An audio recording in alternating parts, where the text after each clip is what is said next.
Hello substreamers, are you feeling inventive? In this video today we are going to be looking at some bizarre and some brilliant new inventions from around the world, so stick with us. Before we get in, remember to like and subscribe and support this channel. Let's go. Okay, so first, coming out of China, we've got the Xiaomi Hyper OS 2. Now, this is an operating system that will be put into Xiaomi's newer handsets, and what it claims to do, although it's just a rumor right now, is be able to find hidden cameras. Now, it does that on the assumption that these hidden cameras will be sending WLAN signals to a receiver somewhere, and yeah, so you'll be able to move your camera around and find them through that, which is a really good innovation, a good invention, especially if you stay, like me, in hotels a lot.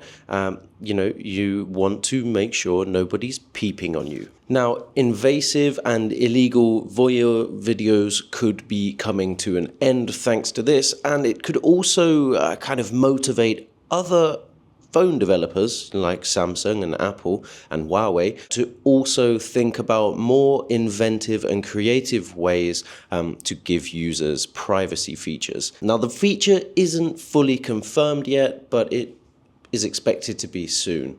So let me know, would you buy it?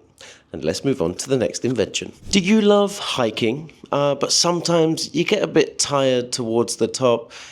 You're running out of steam and you could do with a little boost. Well, new exoskeleton hiking pants might be for you. Now, you know, you wear them and they have carbon fiber arm and braces, and the combination of those two things, which only weighs £7 total, gives you a huge push. Now, how does this technology work? Well, they take weight off the knee, they cushion your footfalls, and they kick your leg forward when you're going down an incline. And all of those things together allegedly give you about a 40% push and make you feel about 30 pounds, about 14 kilos lighter, which, if you're a hiker, that's a big difference. That could be 20% of your entire weight, your body weight and pack. So these are quite interesting. Now, how much do they cost?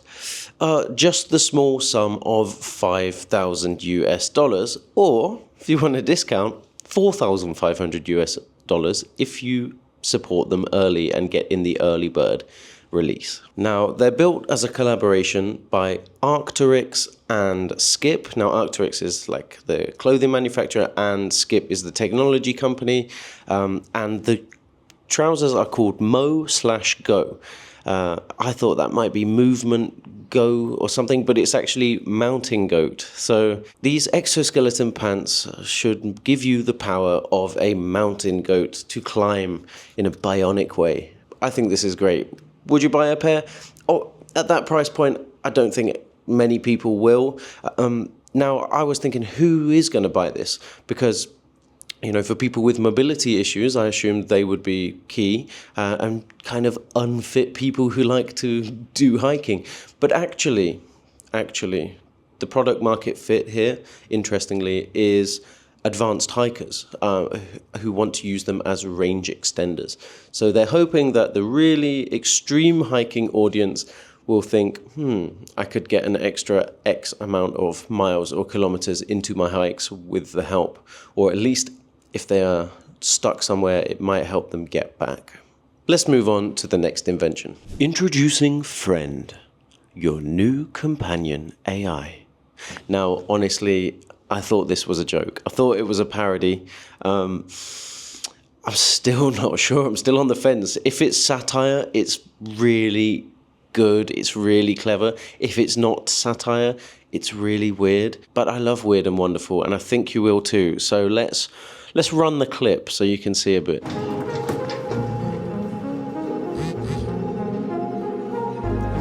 I know, the effects are crazy. It's dank. I could eat one of these every day. Oh, sorry, I got you messy. Okay, so what it is an orb AI that you wear around your neck that you can communicate with. You can talk into it and it can reply via your phone. So that seems kind of cool. I mean, in a way, it's also a bit creepy. Now, here's the weird thing.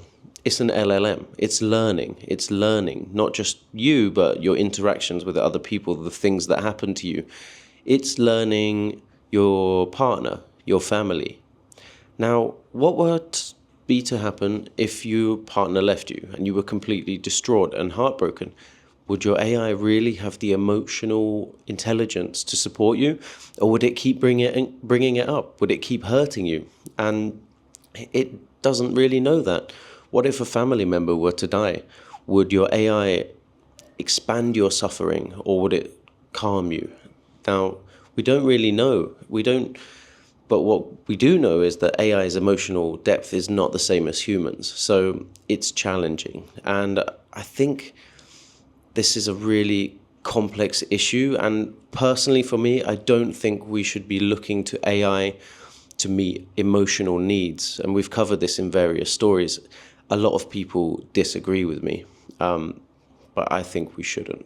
Now, I may come to regret those words in 2040 when all AI humanoids refuse to be my friend, because in 2024 I said that humans and AI should not be friends. Well, I'll live and die by the sword.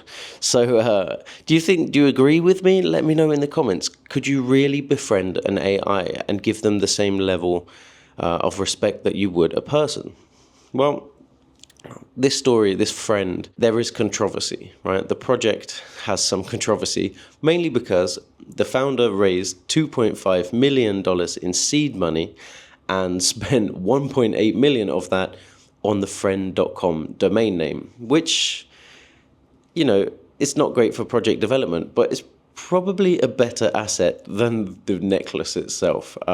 That domain will rise in value for sure. There was one response on Twitter to this video, this promotional video, that really tickled me, so I'm going to read it. It's funny, so it's quite poetic. He says, "Once again, a total miss. I don't need a friend or companion. I wish only to carry my AI nemesis around my neck, imprisoned in a gem, witnessing my life, my joy, as a mockery of his death, his anguish." I like that. Very creative. Well, what about privacy? They claim that end-to-end encrypted, nothing's tracked, nothing's recorded, and nothing's written down apart from your conversation trail, and everything's deletable, fully deletable, can be wiped, and it's iOS only, and they only cost, if you are interested, despite all of that rhetoric, $100. Worth the price tag? Let me know in the comments. And if you have great inventions you want to tell me about, tell me. We love to cover this stuff. On to the next one. Now, this invention, I think, is an invention that many people invented. I certainly had this idea when solar panel technology became commonplace when I was a kid. It was normal. I said, well, why not wear a hat? Why not just wear a solar panel on your head that allows you to charge all your devices? Well, I'm sure many people had that idea, and I'm sure it's a reality already, but now we have a new invention that just makes it a bit better. This latest invention is a wide-brimmed floppy hat solar panel material. It's full of solar cells that you can charge your phone with, and it can charge a 4,000 amp per hour smartphone to capacity in just 3 to 4 hours. So if you like hiking when you're out there with your exoskeleton pants, your mountain goat hiking pants, and you're running low on battery on your phone, then why not wear a giant solar panel floppy hat? Yes, so these solar panels are kind of woven into the fabric. Actually, it's a flexible material. It's called passivated emitter and rear contact monocrystalline silicon. I have no idea. That's a lot of words, isn't it? Well, it's a lot of words, but it's not such a ridiculous price tag, $129. If you're going to use it a lot, you could probably get a lot of value out of that. But if you're just going to use it once or twice, it's a huge waste of money. So what about the specs? Well, it offers 12-watt charging, USB-A and USB-C. The whole hat weighs just 378 grams, which is £1.50 for my American viewers.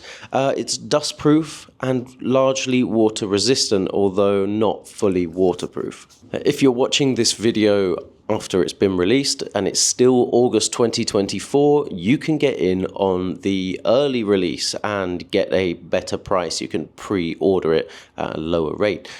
If you're watching this in the future, hello there, future watchers. It's already available. You can go and order it right now. So if you want to, if that's your thing.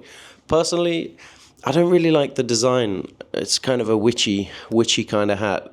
Wouldn't suit me. I think there's better designs out there that we're yet to see. And on to the next story. Wow. Okay, let me tell you about Bella Lynn, right? Age 12, she had a couple of guinea pigs, and she kept them in her room, and they poop a lot, guinea pigs. Really, really a lot. And so she said she spent a lot of time cleaning out the cage, full of poop, scraping and scrubbing, getting excrement off the walls.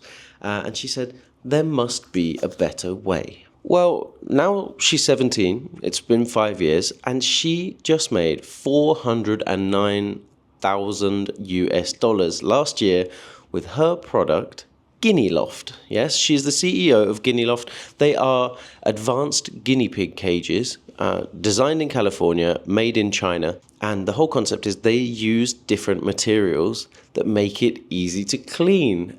I mean, it's a simple change, right? Instead of using the same cheap plastic materials as every other guinea pig cage, why not change the materials to make it easy for the users and still comfortable for the animals? Okay, so what are those different materials? Well, they are acrylic walls, which are easier to clean, and the bottom is a disposable wax-coated paper. So basically, you can just pull it out, scrunch it out, and throw it away.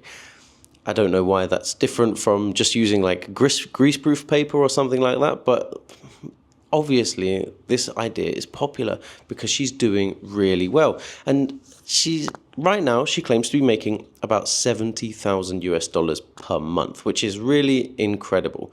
But how do you get started when you're a young teenager? How do you make that money? Well, she entered entrepreneurship competitions and she won $10,000 for her concept that allowed her to build Guinea Loft into a business, right? So don't let money stand in the way of your dreams, because where there's a will, there's a way. Now, despite being just 17, she has 6 full-time employees and is scaling the business. What's even more incredible is this is not her first successful business. A few years ago, she released a leggings company because she saw that Lululemon yoga pants, leggings were way too expensive. And she said, well, these must have an enormous markup. So she released her own leggings brand as a competitor, made hundreds of thousands of dollars. I think this is not the last we'll be hearing of Miss Lim. Bella Lynn, remember the name. She's going places. And finishing on a lighter note, this story is weird. Telegram's CEO, he's been creating something beyond the realms of technology. Humans. Now, how do you create humans? I'll leave that to your imagination. I think you know the details. But actually, he's doing it a different way. So his name's Pavel Durov. We've talked about him on this channel before. He's a very eccentric, private, unusual guy. He revealed recently that he has over 100 biological children, thanks to being a very high-performance sperm donor. Yeah, I mean, you can look at a picture of him. He's ripped, he's smart, he's handsome, he's successful, he's a literal billionaire. His genetic material is desirable, and he knows it. Actually, he's kind of arrogant about it. So, yeah, if you want to go read the interview about this, link is in the comments. He does come across as a bit of a narcissist. I don't know if that will be in the DNA, but likely. Well, yeah, 100. He believes that he has superior DNA, and he wants to open source his DNA so that anyone can access it. Weird. but very inventive, especially if you're going to create humans, you do need high quality genetic material. So good luck to Pavel and his 100 plus children. That's it for this week. I look forward to seeing you in the next video. That's all from me. I'm Joseph, your presenter. This was Substream News. Thank you for tuning in. Remember to subscribe and like. See you next time. And leave a comment if you're feeling extra kind. Bye bye.